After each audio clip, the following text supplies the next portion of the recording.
उर्दू आसानी से सीखे में आज हम पढ़ेंगे ज़्वाद। देखते हैं ज़्वाद की आवाज क्या है और इससे जो नए अल्फाज बनते हैं उनको कैसे पढ़ना है और कैसे लिखना है। वीडियो पसंद आए तो लाइक और शेयर करें, चैनल को सब्सक्राइब करें और बेल आइकन को दबाना न भूलें। ज़्वाद, ज़्वाद को लिखने की प्रैक्टिस करें। यहाँ से शुरू करें, नीचे को लाएं और फिर दोबारा नीचे को लाते हुए इसको गोल शक्ल दें और ऊपर एक नुक्ता डालें। आधा ज़्वाद लाइन के नीचे और आधा लाइन के ऊपर होगा, जो इसका गोल पार्ट है। ज़्वाद की आवाज है जा, जा ज़ईफ, ज़्वाद एंड ये ई फे ज़ईफ। इनकी छोटी अशकाल देखते हैं। ज़्वाद की छोटी शक्ल देखें, ज़्वाद। ऐन की छोटी शक्ल, क्योंकि ऐन और ज़्वाद ने आपस में मिलना है और ऐन के बाद ये ने भी इसके साथ मिलना है, इसलिए इसकी भी छोटी शक्ल। फे जो है इस लफ्ज का आखिरी हर्फ है और इसको पूरा हमने लिखना है। अब ऐन की छोटी शक्ल आप देखें इस तरह से है, लेकिन जब ये लफ्ज के अंदर इस्तेमाल होगा तो ये इस तरह से इसकी शक्ल बन जाएगी, ज़ईफ। यहाँ पे देखें, ज़्वाद एंड ये ई फे ज़ईफ, इसको 2 दफा आपने जोड़ तोड़ के साथ लिखने की प्रैक्टिस करनी है।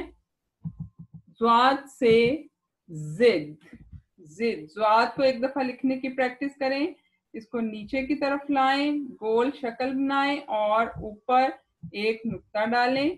ज़्वाद से जिद, ज़्वाद और दाल, जिद। ज़्वाद गोल हरूफ में है, ये दाल को अपने साथ मिलाएगा, इसलिए ज़्वाद की छोटी शक्ल और दाल जो है ये पूरा आएगा। ज़्वाद जिद, जिद को इस तरह से आपने 2 दफा लिखने की प्रैक्टिस करनी है। ज़्वाद दाल जिद।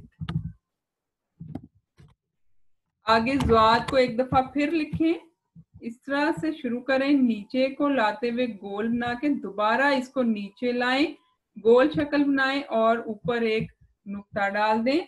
ज़रब, ज़रब कहते हैं चोट लगाने को। ज़्वाद रे बेरब, ज़रब।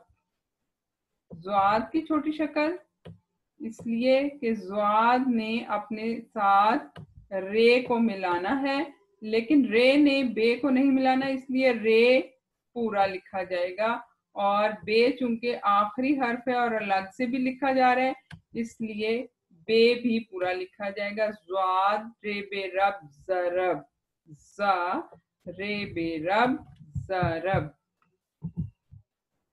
वीडियो पसंद आए तो लाइक और शेयर करें, चैनल को सब्सक्राइब करें और बेल आइकन को दबाएं।